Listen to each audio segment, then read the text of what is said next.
I'm at the Wouldn't You Tulip Fest with Karen, and we're going to be talking about how to grow tulips. Sometimes we just see the beauty of it, and it's like, well, how do we be successful? Because sometimes we're not successful, and that's very discouraging. Well, it is, and there's a lot of reasons that can happen, and it isn't necessarily the gardener's fault. Tulips are very tasty, and so you can have mole and gopher problems. Sure. Deer problems. The other thing that tulips are very sensitive to is wet. And you're thinking, okay, how can you grow them here? Right, Oregon's right. famous for wet. Well, tulips don't like to sit in the water, and so you need to plant them in a well-drained location. Right. But the other key you have to be aware of is over the summer. Automatic sprinkler systems keep your beds too wet and the tulip bulbs will rot. Oh, yeah, so we don't think about that. And then sometimes I know when I cut the tulips, I want the foliage with, so I cut the whole thing, but then next year there's nothing coming up. That's right, because the tulip is unique in the way it's made, because the flowers and the leaves are all on one stem. Mm-hmm. Unlike our daffodils over here, where you have the flower and leaves separate.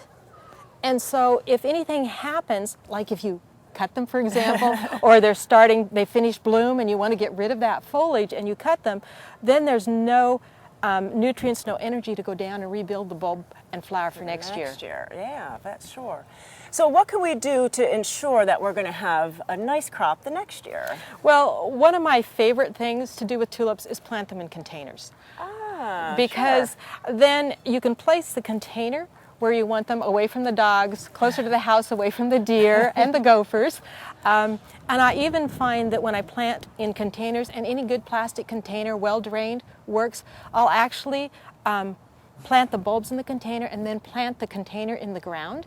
Oh, now, that's a great idea. Yeah, the advantage of that is you use one shovel and it's easy to plant. I like that. I'm a simple planter. And the other is that when they finish blooming here in the spring, instead of having to wait with all of that dead foliage sitting out front, you can just simply dig your container back up and you're ready to put your summer color in. That's really nice, because I like that idea, because it ensures that the bulb's going to be healthier next year, and then I just don't have that kind of a dead spot right in the front of the house. That's right. Well, it's a great time to come out to the Wouldn't You Tulip Fest. You've extended the time until May 3rd. We have. The weather, it's been cool, and so the tulips are late this year. Yeah, so you can come out, enjoy everything, and start to plan on how you're going to plant them for this season, for coming up when you're going to be delivering them later in the season to pick them up. And you can put them in those pots and get all ready for the fall and for next year. Yes, we do have our display gardens with over 160 different varieties.